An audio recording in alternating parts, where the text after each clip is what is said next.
boaza amin'ny mampanavitra azy. Zany no dindinika irahantsika indray amin'ity androany ity izay anasako anao amin'ny mpitiavana mba samy haritra hatramin'ny farany.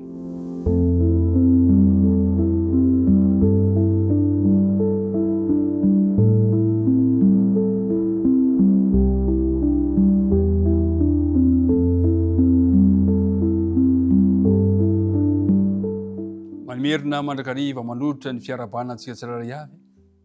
Tafahoana somatsara indray amin'ny lalan'izao fandaharana mahafinaritra sy mamitsika loatra izao. Ny tompo anio hombanao, hitantana ny fiainanao ary engane ny fiadanan'ny tompo mba tsy hasaraka, tsy hafoy antsika tsirairay avy. Iaraka hivavaka isika raha tanteraka izao dindinika izao. Andriamanitra rainay io, tonga indray ny fotoana irahanay mianatra eo tongotrao. Mamelà ny lokay, mamindra fo aminay satria mpanompo tsy mahasoa ihany izahay. Koa raha andinika ny teninao ary izay ankehitriny dia mangataka ny fanaina masina mba ampianatra anay izany teninao izany, ka hitondra fifaliana, hitondra lesona sarobidy ho anay ny fandinianay ny teninao amin'ny anaran'i Jesosy. Amen. Ry mpiara-midinika namana, tantaran'ny boaza no fandraisantsika hatramin'ny omaly. Boaza amin'ny mampanavitra azy. Ny zavatra hitantsika tamin'ny tantara, nanjary tia ny rota i boaza. Ary satria nanam-pitiavana ny rota boaza, dia nanapa-kevitra izy hampakatra azy. Saingy nisy sakana izay tsy azo natao tsinotsinona, nisy havana akaiky kokoa izay nananjo tamin'ity vehivavy ity sy ny taniny. Raha raisika ho tandindona maneho Kristy boaza, araka ny hitantsika omaly, dia manampy antsika hatakatra ny ampahany manan-danja amin'ny ady lehibe hifanandrina n'Andriamanitra Satana izany toe-javatra izany. Mino tokoa moa ny zavatra mitranga. Tia antsika Kristy, tia hampakatra antsika izy, saingy mandrakariva misy havana akaiky izay milaza fa azy isika, dia tsy iza io fa Satana. Zavatra mahafinaritra nefa dia izao, resiny boaza izany sakana izany. Ry mpiara-midinika namana, betsaka ireo andin'ny soratra masina milaza ny fanambaran'ny Satana fa mananjo amin'ny taranak'olombelona izy. Dia hojerevantsika anie voalaza amin'ny bokon'ny Joba, Joba toko voalohany ka ny andininy fahafito. Zao no voalaza an'ilay teny. Dia hoy Jehovah tamin'ny Satana, avy taiza ianao? Dia namaly an'i Jehovah Satana nanao hoe, avy nizahazaha teny amin'ny tany aho ka nivezivezy teny. Mahavariana izany toe-javatra izany. Raha nanontany Andriamanitra, raha tonga teo i Satana, dia nanontany Andriamanitra mba hitanao ve ny fahamarinan'i Joba? Dia nambara fa i Joba anio izy tsy tena mpanaraka an'Andriamanitra amin'ny fony tokoa. Dia hoy i Satana manao hoe, atsara ange ny fanaovany soa aminy, dia ho hitanao izay tena iandanian'i Joba tokoa. Ry mpiara-midinika namana, ao anatin'ity fifampiresahana fohy amin'ity tantara ity,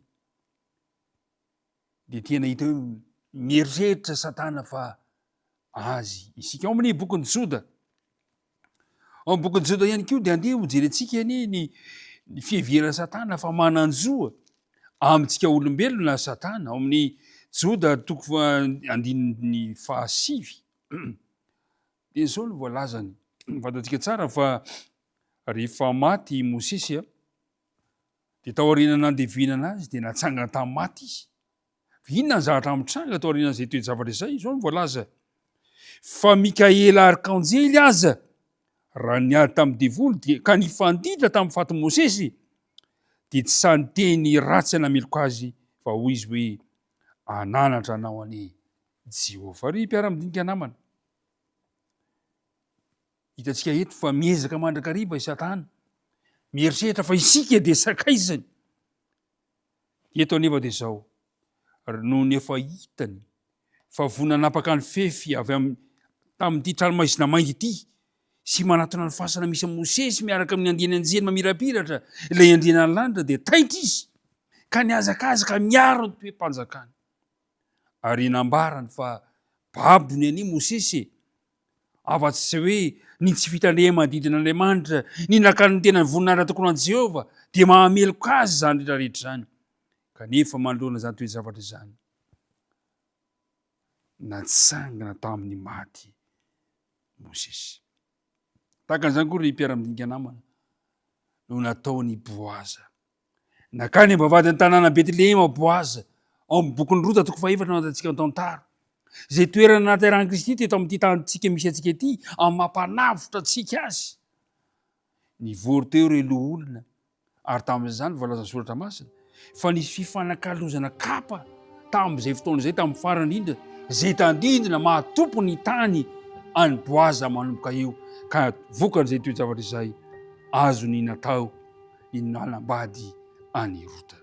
Ry mpiara-midinika namana ny andota amin'ny toe-javatra mampalahelo ny fiainan'ny Rota kanefa kosa ny fiafarany dia hitantsika tsara fa nanana fiainana tonga lafatra i Rota tateo. Teo ambavavadiny izany tanàna zany no nitsarana ny toe-javatra samihafa manentan'iny ny fitsarana zany toe-javatra zany ary izany toe-javatra zany akeo dia mampafantatra antsika fa Kristy koa efa nandoa ny sandany zay ho antsika tahaka an'izay nataon'ny Boaza mba ahafahany mapakatra any Rota. Boaza amin'ny mampanavotra any Rota azy fa Jesosy Kristy kosa amin'ny mampanavotra antsika azy. Ry mpiara-midinika namana tiako ny ampahiry anao indray ary tokony hafaly anao fa manana mpanavotra efa nandony sanda dia Jesosy Kristy isika tsirairay avy. Mirary soa antsika tsirairay avy indray tsy ao ny Satana ianao fa any Kristy, any Kristy isika satria izy ny efa nandoa ny sanda mba hahatonga azy ho azo akavady antsika tsirairay avy. Mahireza ny tompony hitantana ny fiainanao hivavaka isika tompoko. Andriamanitra rainay io misotranao izahay fa noho ny amin'i Jesosy Kristy ilay mpanavotra anay dia azonay atao ny eo anilany isan'andro isan'andro efa nalohany ny sandany ny fividianana anay nalatsany ny rany mba ho fanavotana anay. Tompo inty izahay ary manaiky ny ho zanakao dia apetraka am-pilatananao mandrakariva ny fiainana sy momba anay anaran'i Jesosy.